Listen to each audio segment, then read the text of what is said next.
Dude, question about movies. What's up? Because I want to watch Beetlejuice at the theaters. Yeah. But I don't want to watch it in Japanese. You know what I mean? Yeah, just go to, because they make two different versions. So if you go Do to, they? yeah. So like the one that I always go to is the one next to Disneyland. It's called EP018 Theaters. And they'll have the Japanese audio version, Japanese dubbed version. And then they'll have the English dubbed with Japanese subtitles version. Excuse me, Masen. Welcome to another episode of the Excuse Me Masen podcast. I'm your host, Saul, and joining me today is Scoey once again. How's it going, bro? Good evening. Thank you for having me again. How's it? Right on, right on. Okay, so in this episode, we're diving into 10 everyday Japanese katakana words that came from other languages, but not English. That is the key. And these are words that have found their way into the Japanese language from, for example, Portuguese, German, French, Dutch, and even Russian. Every time I learn a new Japanese word that's written in katakana, I always wonder where it came from. So here's a list of 10 words, their origins, and the stories behind how they came into the Japanese language. But before we get into that list, I just want to start with, do you remember when we did the episode about raising kids in Japan? Yes. Yeah, so we did that bit about the Randoseru. Yeah. Randoseru. Yeah. Exactly, that one. Yeah. So obviously, Randoseru means backpack, right? And we talked about it in episode 7. And neither of us knew the origin at the time. So shout out to @nobuko_online_eigo, EIGO, on Instagram for informing me that it is, in fact, a Dutch word. So we're going to start with that one. So Randoseru is derived from the Dutch word ransel, no D, no O. So ransel, meaning backpack. And the concept of the Randoseru dates back to the Edo period when Japan began adopting Western military practices and equipment, including the Dutch-style military backpack. So during the Meiji era, the use of Randoseru was popularized in schools, especially when the future Emperor Taisho used one at Gakushuin School in 1885. So super long time ago. And then over time, the Randoseru became the standard school bag for elementary school students in Japan due to its durability and practical design. And today, it symbolizes a child's transition into elementary school and has become a cultural icon. So I said last time, we were worried that our kids might get like bullied if they don't have one because it is like a rite of passage, right? Like you go into elementary school and everyone gets one. I just thought it was super interesting because it's a military backpack.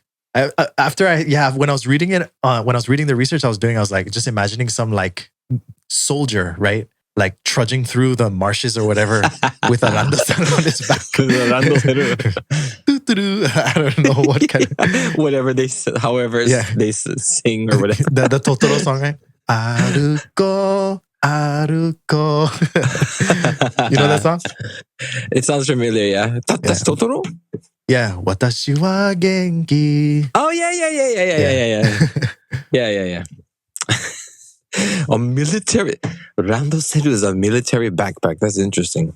Get my bag! It's like, I forgot my backpack! You know? I was imagining like grenades or something. Yeah. Fire in the hole! Fire in the hole! Yeah. Shall we start the list then? Oh yeah, but before we do that, man, on the news. What? So Japan is not having a very good time internationally. I mean, did you see that little kid that got killed in China? Freak, I know there was something on the news, but I couldn't really I gotta see it again or something. I see it on the news every day, but I don't know which one was that one. Yeah, so like this, I think it was somewhere near the embassy or something. I don't remember the exact details, but this guy killed a little Japanese kid. I don't know how old he was. Japanese boy. Yeah, because he was Japanese. And then I saw on the news just like yesterday or 2 days ago, this French guy got super drunk and started stalking a Japanese girl, a Japanese woman. And then this like 67-year-old Japanese man tried to stop him from stalking the girl because she was already scared, right? And then he was so drunk that he just pushed the old man. The old man fell, hit his head, was rushed to the hospital, and then he died at the hospital. When the cops tried to question the French guy, he was just like, man, I have no memory of what you're talking about. As if somehow not remembering is going to save him from... I just hope he gets penalized like hardcore because... Hell yeah, dude. Yeah, there's no excuse. Yeah, so getting into the list, the first word we have is pan. If you're from Saipan and you know Chamorro, then we say pan too. And we thought, or at least I thought it was from the Japanese language. And then up until recently, I thought it was Japanese. And then when I saw it written down in katakana, which is the writing that they use for foreign words, well, that's when I was like, huh? And then I looked it up. So the Japanese word pan for bread is derived from the Portuguese word, I can't even read that properly. I don't know if it's pau or piao. I'm guessing it's like pau. But it's P-A with like a squiggly line on it and an O. And then, squiggly line. Yeah, squiggly line. So bread was first introduced to Japan by Portuguese missionaries and traders in the 16th century. And although initially consumed only by foreigners, bread started to gain popularity among Japanese military in the 19th century as a durable food for soldiers. So it could keep for a pretty long time. And then during the Meiji era, which was from 1868 to 1912, the westernization of Japan included bread, which then became a popular snack with the creation of ampan in 1874. And for those of you who don't know, ampan is just like this bread with a red bean paste on the inside. It's sweet. But yeah, so bread became more widely accepted and integrated into the Japanese diet during post-World War II period, as it was included in school lunches to address food shortages. Pan. But yeah, that's Ampan Man right there. Yeah. For those who don't know. And then for people who don't know who Ampan Man is, it's just like this character from way long time ago. He has a head that's made of ampan. And then whenever his friend, Jamu Oji-san, cooks a fresh head for him, they can replace his old head and then he becomes like super strong. But then his weakness is water. So if they splash water on his head, he goes, was it Kao Uganda or was it? Uganda. I don't know if it was Uganda. Yeah. Kao ga yogoreta or something like that. Yogoreta. Nureta. No, nureta. No. I think it changes the word depending on the episode. I see. Anyways, so the word pan is actually not Japanese because they didn't even have bread in Japan that long time ago. So bread is actually an imported thing. What's your favorite bread, bro? Sausage. So it's a hot dog with a... It's a hot really dog soft... one. Especially a 7-Eleven. If it's 7, I always go for the sausage, like the kind of expensive one. Yeah. With the nice size sausage in there with like mustard and ketchup and like whatever, and probably cheese. Was it cheese? I forgot, but yeah, that one. Yeah. Or do you like your sausages to be thick and long? Just kidding. Yeah. Hot dog in the bun. No, but for real, those hot dogs, like the bread is crazy soft. Yeah. Do you know which one I'm talking about though? Yeah, it's like a dinner roll, there's right? like two. Yeah. It's kind of like yeah. Like the and softness is like a dinner roll soft. True. Yeah. That's the one. But other than that, yeah, I mean, if I do get bread, it's like, yeah, it's that one has to be that one. Or I used to like to get that one from 7-Eleven, the one with all the corn and mayonnaise on it. Mayo, yeah. All right, so let's move on to the next one. The next word we have is Arubaito. This word I wanted to choose because, of course, I know it, but like before I learned it, when I first heard it, I was like, how does that have anything to do with work? Because it doesn't sound like English at all. And then that's because it's actually a German word. So the Japanese word Arubaito is derived from the German word, and I'm going to butcher this word. It's Arbeit, I'm guessing, meaning work. So Arbeit. yeah, I don't know how they would say it. That sounds Russian. Yeah. But during the Meiji era, again, which was 1868 to 1912, many Japanese students traveled to Germany to study, and then they brought back not only their academic knowledge, but also certain German words, including Arbeit. So in Germany, the term referred broadly to work or employment, pretty much in general. But when it was adopted in Japan, it became associated specifically with part-time jobs, especially because the people who brought that word to Japan were students who needed to work part-time jobs after they got back so that they could support themselves to finish their studying. So this association solidified over time, and arubaito became widely used to describe part-time work for students and those seeking flexible job arrangements. When I hear that story, I'm just like, wow, you really get all the way to the origin of it. And it's just like, oh, so it's just students that brought it here? Like, but now everyone in the entire country uses that word. That's already a set word. It's crazy because I don't even think Japanese people would be like, oh, that's a German word that came from, the students that, no one would actually know. That's another good point. Yeah. When you ask them for the story behind it, nobody knows. No one would know. No one would just know. like, I don't know. We've just been using they it would ever since. not even. Yeah, that's. When was it brought to Japan though? During the Meiji era. Oh, so yeah, so you're saying like in the 18 blah blah blahs? You know the chocolate? Yeah, the Meiji. The Meiji. Yeah, okay, so yeah, it's been, I see. It's been a while. Yeah. It's been a while since I first saw you. It's been a while. Stained. I miss that band. Nice. All right. So let's get into the next one. Right on. The next word is gomu, which we obviously know in Japan means some form of rubber. And as a slang, it's used to refer to something else. But the other rubber. But it is a Dutch word. This one's a Dutch word and actually means rubber. So it's derived from the Dutch word gom.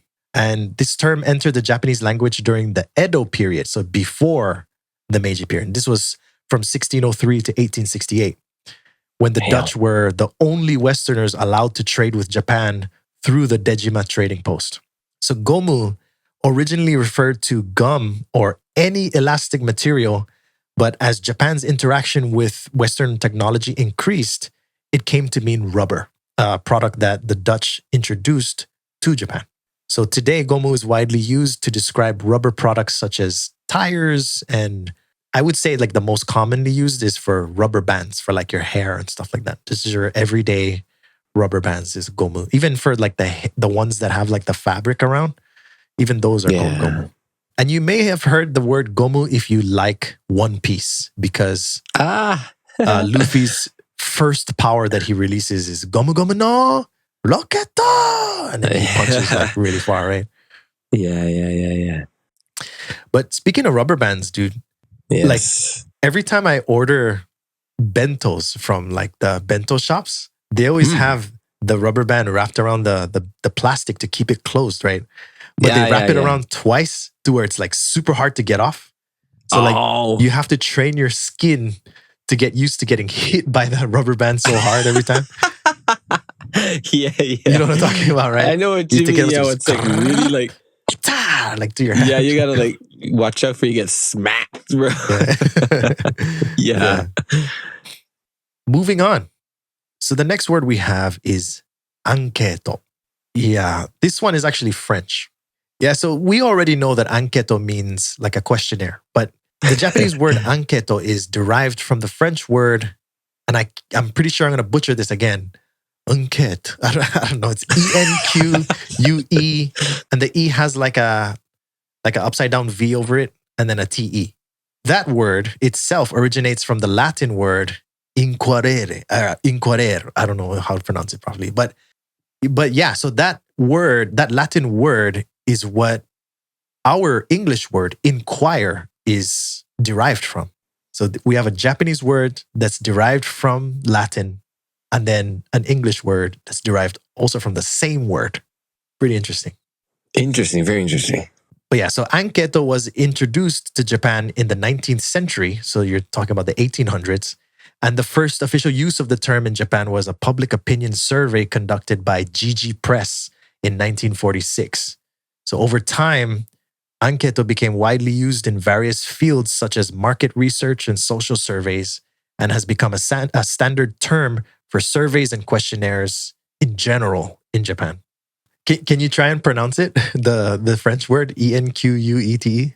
Enquete. Enquete. No, enquete is more Latin. That sounds more like Spanish or something.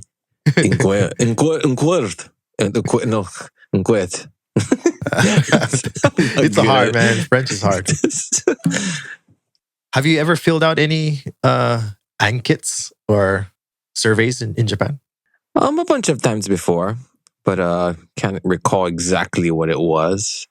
Yeah, just can't recall which one, but yeah, I've only done it because, for example, every once in a while, Docomo does this anket or a survey where if you complete the survey, they give you Docomo points. And Docomo points can be used as money to shop at, like, for example, not supermarkets, but like convenience stores and McDonald's and stuff like that. Okay. So, moving on. The next word we have is Zubon. So, this word you and I, of course, know means pants or, pants. But this one is actually French, originally French, not Japanese. And so the Japanese word zubon for trousers or pants comes from the French word jupon, which originally referred to a petticoat or undergarment worn under skirts. So the term jupon itself comes from the Arabic word juba. I don't know if that's how it's pronounced, but it's Djubba, meaning a loose outer garment. So it actually originated all the way down from Arabic. And so over time, jupon evolved to describe trousers as Western style clothing became more common in Japan.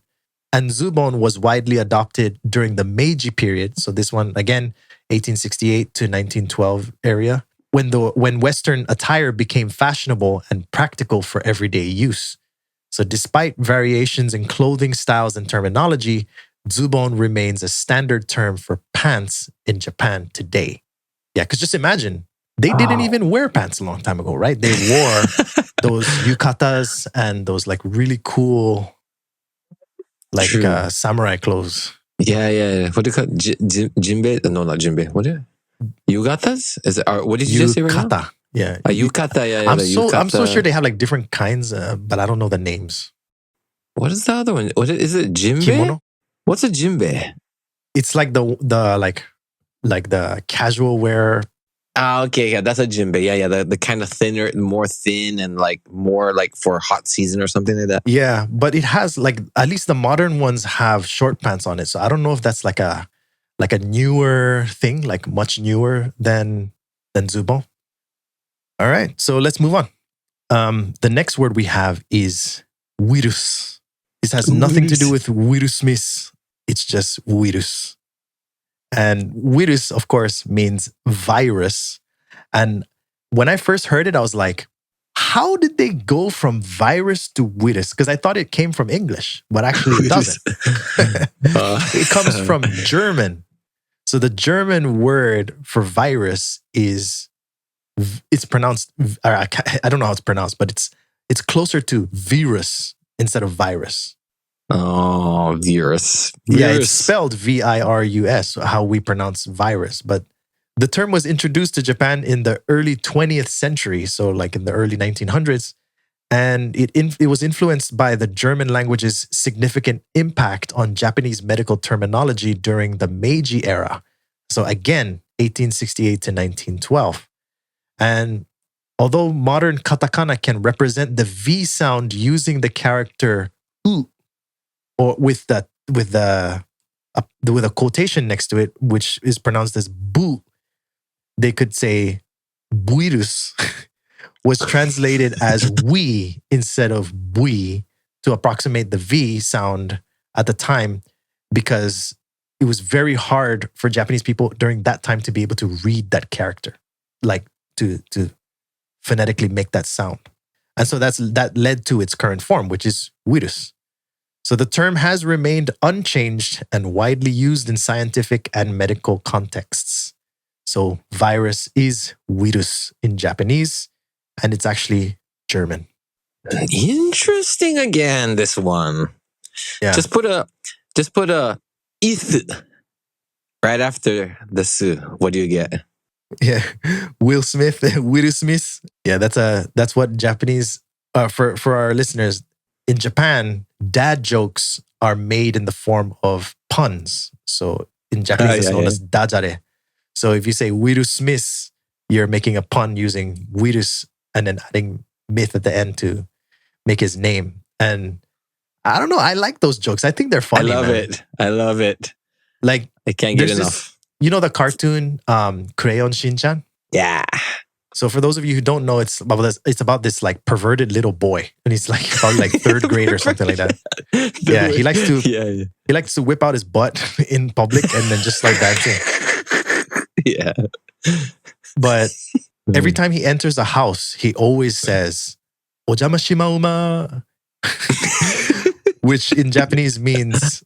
So in Japanese, when people enter a house in Japan, they say "Ojama shimasu," and it's just like a polite way of saying like, thank you for letting me enter, something like that.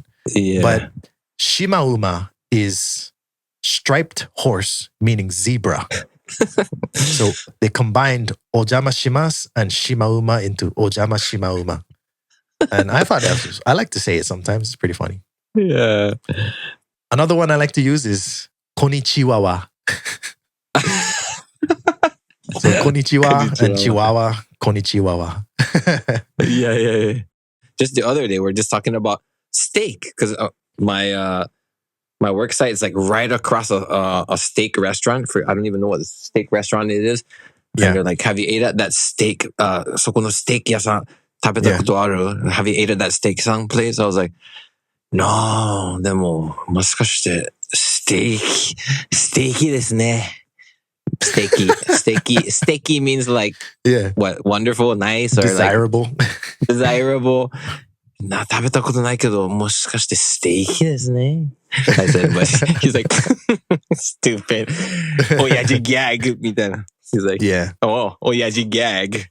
I guess once you become a dad, you kind of enjoy those. I love them. Yeah. Yeah, even when you're drinking like the cola or something, or like, like 美味しいよね。そうだね。Dude, I caught myself today, yesterday, drinking a Coke, right? And I was like, I drank it and I was like, I'm sorry. I'm so sorry. No, just because, freaking Kato, you realize when he drinks like... he always apologizes? Yes, I'm so sorry. Even me, I'm like, I'm sorry. It's just because I watch this stuff all the time. Yeah, I'm so sorry, I love Coke. All right, so the next word we have is Piero. At first thought, I'm like, I don't know. What does that mean? But, yeah, Piero. I don't know, like it's a song or something. Piero. No, that's Figaro. Figaro. Yeah, so Piero means clown in Japanese. And this word, Piero, actually comes from French. The Japanese word Piero is derived from the French word Pierrot. I don't know if they pronounce the T or not, but in this Italian thing that I can probably try to butcher, but it's called Commedia dell'arte a Petrolino. Pretty good. And was later adapted by the French as Pierrot. So the name Pierrot itself is a diminutive form of Pierre. So like they kind of just made a funny name for Pierre, which is a common French name. So Pierrot became popular as a stock character in French pantomime, known for his sad expression, white face paint, and loose costume. So the character represents a melancholy clown who is often ridiculed or heartbroken a depiction that resonated with Japanese theater and art. So the word Piero entered the Japanese language in the early 20th century and has since been used to refer to any type of clown or performer with a comical or tragic persona. So I guess it's the makeup that makes Piero, like anytime somebody wears a makeup and looks like a clown, it reminds them of that Pierrot. I don't know if they pronounce the T again, but that Pierrot character. Pierrot. And therefore, any kind of clown is Piero. Piero, yes. Clowns. Are you a clown kind of guy? You like it? Yeah. Dude, I watched it at the theater. I was so dumb because my daughter like loves horror, or she used to love horror like me. And I thought she could handle it, right? Because she was watching like pretty scary stuff. So we went into the theater and I didn't know what was going to happen. And so we sit down. Actually, when I paid for the ticket and we walked in, the guy was like, this kid can't come in. And I was like, she's my daughter. It's fine. And he goes like, okay, I'll let you in. But actually, she's not supposed to come in. And I was like, yeah, whatever. And we walked in. So I was just trying to be like, he let you guys aggressive. Yeah, I was being aggressive so that he would just let us in. So we got in. We sat down, and in like less than 10 minutes, it like eats this little boy's arm. Like he rips the arm off. From under? Yeah, from like the gutter. The gutter, and I was like, holy cow. And I saw the look on my daughter's face. Like she was like going like this. Like, and her eyes were like huge, right? I was like, okay, let's go. So we just left like after 10 minutes. Yeah, I'm super like, horror stuff. I know it's like not really as brutal, but I mean, the Beetlejuice, I'm so excited for Beetlejuice. Just because the same people, bro, years and years later gonna do that.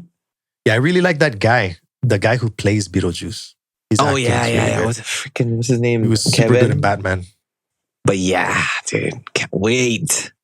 Dude, question about movies. What's up? Because I want to watch Beetlejuice at the theaters. Yeah. But I don't want to watch it in Japanese. You know what I mean? Yeah, just go to, because they make two different versions. So if you go to, so like the one that I always go to is the one next to Disneyland. It's called Ikura Theaters. And they'll have the Japanese audio version, Japanese dubbed version. And then they'll have the English dubbed with Japanese subtitles version. So I always go watch that one. Oh, so it's actually just it's English with the Japanese subtitles? Yeah. So I can watch it with the wifey and shoot. I mean, yeah. Exactly. I even watched Avengers, Hobbit. Yeah. Wow, okay. And you watch if you're going to watch it in the movie theaters, you watch it in English, yeah? Yeah, I always watch it in English. They have it in English. Wow. All right. So the next one we have, actually, every time I hear this word, it like kind of irritates me a little bit. But the next one is Shu. I'm going to say it the Japanese way, okay? Shu Cream. So Shu Cream. Can I tell you what it is? Go for it. Yeah. It's the cream that you put inside your shoes. No, sorry. So that was initially what I thought when they said Shu Cream. Because I was like, where are you going? Oh, I'm going to the supermarket. Well, what are you going to get? Oh, we're going to get some snacks and some Shu Cream. And I was like, why? Because we're hungry. And I was like, yeah, but why are you getting Shu Cream? Because we're hungry in Japanese, right? And I was just like, no, but Shu Cream. Why Shu Cream? Can you explain that to me? And then she's just like, yeah, because we are hungry in Japanese, right? Like already getting sarcastic. And I was like, wait, what does Shu Cream mean to you? And she goes, the little bread thing with cream on the inside. And I was like, that's a cream puff, man. Where the hell did you get the word Shu Cream? Yeah. It has nothing to do with shoes. Cream puff. So I looked it up and I got like a general understanding of what it meant. But here's the legit meaning, okay? Ooh, here we go. So obviously it's French. And the story behind it goes, the Japanese word Shu Cream comes from the French Chou à la crème. I don't know if that's how they pronounce it, but meaning pretty good. Cream-filled choux pastry. So the name choux refers to the cabbage-like shape of the pastry, while crème means cream. And the pastry's origin dates back to the 16th century, so the 1500s, which is crazy long time ago. And it was introduced to Japan in the mid-19th century by French chef Samuel Pierre. Oh, Pierre. Piero, Ooh. who opened a bakery in Yokohama. Initially a luxury item, Shu cream became widely popular by the 20th century and is now a beloved treat available in various flavors across Japan. Shu apparently is that cabbage shape. Yeah, so it has nothing to do with shoes. Sorry. Are you a fan of Shu cream? I like Shu Cream, yeah. But I mean, not to the point where like, I want some Shu Cream, man. Yeah. But my family loves Shu Cream. Especially that Beard Papas, or what is it? Yeah, is it Beard Papas? I don't know. What is that? A Okay, brand? so there's a really famous one. Maybe it's only up here in Tohoku area. Mhm. But super famous up here. It's like a really quality Shu Cream shop. Yeah, I'm not really a Shu cream guy, but like there's this small one that my wife likes to buy. It's almost like a bucket, like a small bucket that's full of them. Ah, And then I know. Yeah, I'll yeah. just eat one, and then after I eat one, I just can't stop, and then I just finish the whole bucket. yeah. And then They're like this small, right? Like these Yeah. nice little sides. bite like, size, yeah. Yeah. Those are really good. So moving on, Yeah. the next one we have is korokke. The Japanese dish korokke is derived from the French croquette. It was introduced to Japan during the Meiji era, so there's a lot of stuff during the Meiji era, as part of the westernization of Japanese cuisine. Initially a high-end dish enjoyed by the upper class due to the cost of imported ingredients, korokke quickly became more accessible as Japanese chefs adapted it to local tastes and ingredients. The Japanese version typically uses mashed potatoes or ground meat fillings coated in panko, breadcrumbs, and deep fried, making it a versatile and popular dish across the country. I do not like korokke just because of the ratio of macros. I'm talking about like the carbs to protein. Yeah, inside of fats. the... Yeah, so I see people eat it with rice, and I'm like, dude, that's like eating mashed potatoes with rice. Like, come on. Yeah. I don't mind it, but I mean, I rather have a croquette with like a good amount of like ground beef in it or whatever, like a nice mix, not like just super potato-y. You know, like I want with like the ground beef that's like, like more you want them of a to be generous. meaty croquette, then I like that one. But if it's like regular, like, I wouldn't buy. I don't see myself just like going to the konbini and just be like, I want some croquettes right now. Like I wouldn't. Yeah, it's like Some it's kind of croquettes, oily. Yeah. So, is there an American food that's close to that? I think the closest thing is like hash browns, dude. Hash browns, yeah. But I like hash browns better though for some reason. Hash browns, yeah. I think hash browns taste better. I like hash browns. They're more like, what is the difference though? Like when you think of, it's not sweet. Oh, but yeah, also like when they make hash browns in a legit restaurant, not like McDonald's, they fry it with bacon fat, which of course is like, that's like the elixir of life, bro. Wow. Bacon fat, the elixir of life. Ooh. So the last one we have is Saboru. And Saboru, for those who don't know this Japanese word, it means basically like to play hooky. So to skip school or to skip work. And the origin of Saboru is actually French. So the Japanese word saboru, meaning to slack off or skip work or school, comes from the French word sabotage. So the term was introduced to Japan in the early 20th century, initially used to describe labor strikes and workers' tactics to deliberately slow down or disrupt work. It derives from the French word sabot, meaning wooden shoe or clog, as early laborers were believed to have damaged machinery using their clogs as a form of protest. And then over time, the shortened form sabo was combined with the Japanese verb suffix ru to create saboru, which took on a broader meaning of skipping work or avoiding duties and is now commonly used in daily conversation. Yeah, I'm not even sure if it's pronounced sabot because when there's the T at the end, you know how sometimes French, like they don't say the last thing at the end, like if it's like X or something or T, I don't know when it's supposed to be said and when it's not supposed to be said. That's it for the list. Yeah. But we have one bonus one before we go. And that one is Ikura. So this whole time I thought Ikura was Japanese. You know, everybody knows Ikura. It's the salmon roe, the most delicious food you can get in a sushi restaurant. Oh my gosh. I gotta defend myself on that one, but go ahead. So the origin is Russia. So it's Russian.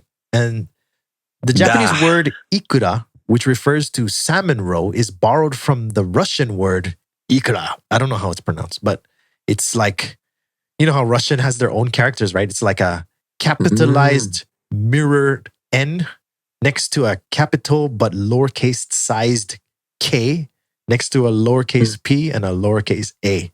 And it's somehow pronounced something close to ikra, which is ikura, right? Which means fish eggs or caviar in general. So the term was introduced to Japan during the early 20th century, particularly around the time of the Russo-Japanese War, which was from 1904 to 1905. And Russian soldiers and settlers used the term to describe caviar and fish roe, and it became a part of Japanese vocabulary as the use of salmon roe became more common in Japanese cuisine. So initially, Japanese people used the word sujiko for roe that's still inside of the sack. And they still sell those, by the way. While ikura is used to describe the roe that has been separated from the sack. And sujiko, for me, does not taste good at all. But, you know, to each his own. So you said you don't like ikura? No, it's too fishy for me, man. From my experience, dude, the bigger they are, the more delicious they are. The smaller they are, the more fishy they are. What do they... Okay, so maybe I probably tried a bad one or not the good one. And I'm like, nah, no, man, no. But what is the taste of it? Like what with your taste buds, what do you like about it? What is it when you... this tastes like... When you get a good one, and I'm saying the one that's a kind of big, and they've been slightly soaked in soy sauce. When you bite into it, it kind of has like the texture is kind of silky. And then the flavor, it's almost like a savory milk. I don't know how to describe it any better than that, but it's like, imagine if milk was mixed with some kind of like a umami flavor. Like it's good, man. It's good. What? But the fishy one that you're talking about, I've tried stuff that tastes like that. If you buy the ikura that's still in the fish's sack, the egg sack, and then you cut it yourself, and then you take the eggs out, that one super tastes like fish. Oh, okay, yeah, for sure. But no, not that one. And then I was at Sushiro recently, right? The revolving sushi. And then if you buy the 130 yen one, it comes with cucumber, and those eggs are really small. So what I did last week was I took the cucumber out because I hate that. And then I ate just the ikura with the rice. And I was like, what? This is not good. This is not what I'm used to. I was like, ew. So I was like, okay, let me check the menu. And they had they have the seasonal one where they have it's like 550 yen. And it's just full ikura on the top, and the eggs are much bigger. So I was like, oh, I think this is the one. And I put it in my mouth and I ate it, and I was like, oh yeah, that's the one. Ikura datta? Another Japanese dad joke. Ikura katta kedo. So ikura datta ka wakannai. Yeah, so for those who don't understand, ikura also means how much in Japanese. So he's asking me how much was the ikura. So ikura wa ikura deshita ka? Yeah. That's it for today's episode. If you have any questions or any stories you'd like us to share on the show, please let us know. And until next time, excuse me, Masen, and see ya. See ya. Excuse me, Masen.